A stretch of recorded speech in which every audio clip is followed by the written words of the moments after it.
Welcome to Vcare Technical Institute. When a voice-over IP system fails, administrators often waste hours adjusting random settings because they failed to identify the true nature of the problem.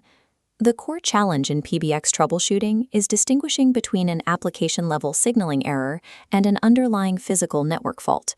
Modern PBX systems eliminate the need for this guesswork entirely. By utilizing the built-in packet-level and electrical diagnostic tools native to the PBX, we can observe exactly how data and voltage behave in real time. We approach this through fault domain isolation. This is an engineering mindset where, before making any configuration changes, we categorize the failure and restrict our troubleshooting to the exact layer where the communication broke down. This split screen illustrates the difference.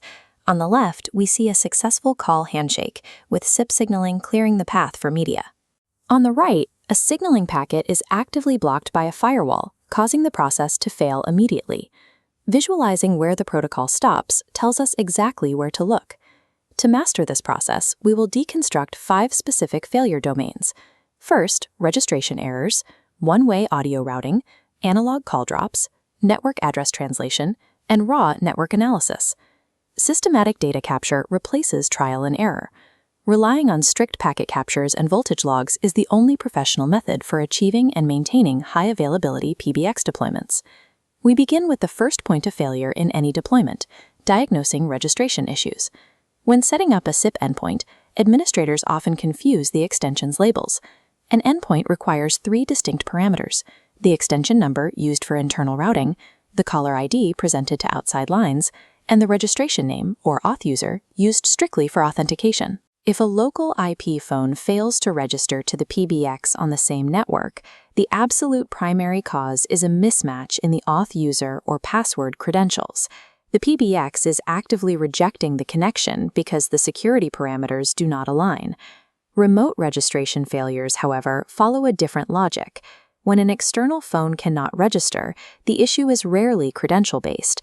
It is typically tied to the physical network topology routing the SIP traffic. Administrators control this topology by setting the PBX network mode. The 3 options available are single mode for flat networks, bridge mode for upstream routing, and dual or door mode for managing separate LAN and WAN physical connections.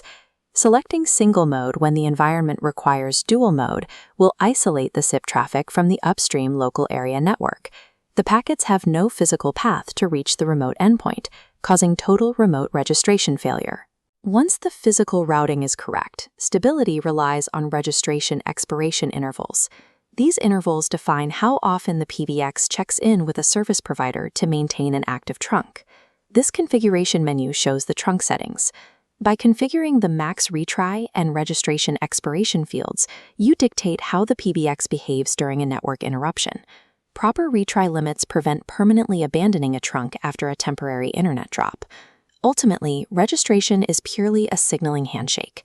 A failure in this domain strictly means the PBX and the endpoint cannot authenticate or cannot reach each other's control ports to even attempt the handshake. We now transition to the second and statistically most common fault domain, one-way audio. To diagnose this, we apply the cardinal rule of VoIP architecture. The SIP protocol only controls the call setup and teardown. A completely different protocol, RTP, or Real-Time Transport Protocol, carries the actual audio payload. Therefore, one-way audio indicates a completely successful SIP handshake. The devices successfully negotiated the rules of the call, but a router or firewall is actively blocking the RTP stream in one direction. This schematic visualizes the mechanism of asymmetric routing. The PBX successfully sends an RTP audio stream out to the remote IP phone, but an asymmetric NAT firewall on the network perimeter blocks the return RTP stream, silencing one side of the conversation. To prove this RTP block exists, we use the PBX's native Ethernet capture, or PCAP tool. This is the primary diagnostic weapon for network analysis. Initializing the Ethernet capture tool requires precision. You must select the correct physical interface to monitor, choosing between the WAN or LAN port based strictly on which network mode your PBX is currently running. The most critical procedural step follows. While the capture tool is actively running, the engineer must deliberately make a test call to replicate the exact failure state. Once the audio drops, stop the capture. You then export the PCAP file to a third-party packet analyzer, like Wireshark, which will clearly display whether the RTP stream is strictly unidirectional. Capturing raw network packets removes all ambiguity. It provides undeniable, hard evidence of exactly which piece of edge hardware is dropping your media payload. The underlying root cause of almost all external RTP routing failures is network address translation, or NAT. The core technical conflict arises because SIP inherently embeds local, private IP addresses deep inside its Session Description Protocol, or SDP payload. Edge routers are designed to translate standard IP headers, but they ignore the SDP payload entirely. As a result, the PBX unknowingly sends return audio to a private IP address that is completely unroutable over the public internet. This proxy configuration screen bypasses NAT for clean remote registrations without relying on local routers. The external domain provides a consistent public mapping. Finally, the proxy signaling port must perfectly match remote endpoints to prevent rejection.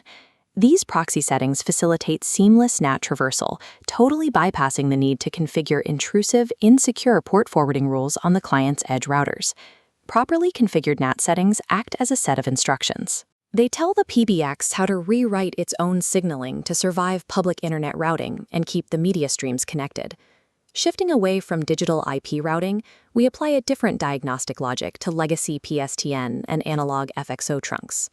When diagnosing unexpected call drops or hung lines on analog trunks, we are no longer looking at data packets. These are physical, electrical signaling faults on the copper wire. For this, we use the port monitor tool. It serves as the analog equivalent to the PCAP tool we used for IP traffic. The workflow requires you to capture the raw audio and voltage event directly from the FXO port while the failure occurs. You then analyze the resulting electrical waveform to see exactly what the telecom provider sent down the line. A highly common issue in this domain is the hung line. This happens when a PBX trunk remains actively engaged and tied up long after the remote caller has hung up their phone. To signal a disconnect, telecom providers drop the line voltage or execute a physical polarity reversal on the copper wire. If the PBX isn't calibrated to read that specific electrical drop, it assumes the call is still live. Looking at the analog settings panel, we find the parameters that control this behavior. The fields for tone duration and FXO ring timeout dictate how the system interprets those voltage changes. By adjusting the FXO ring timeout downward, you shorten the specific time window before the PBX considers a non-ringing line to be disconnected, forcing it to release the hung trunk. Resolving analog issues requires administrators to stop thinking about data packets entirely and start treating the trunk as a raw electrical circuit that requires tuning. We have now established concrete diagnostic workflows for all 5 core failure domains: registration, one-way audio, NAT, network analysis, and analog signaling. The universal troubleshooting order of operations remains rigid. An engineer must always establish the specific fault domain first, long before touching a single configuration setting. Apply strict triage logic to every ticket. Mentally isolate the failure to either the signaling layer, the media transport layer, or the physical electrical layer. The golden rule of PBX engineering is simple: never guess. Replicate the error, capture the packets or voltage data, and let the PCAP or port monitor dictate the exact fix. Mastering these native diagnostic tools turns reactive administration into proactive network engineering. This concludes Module 13.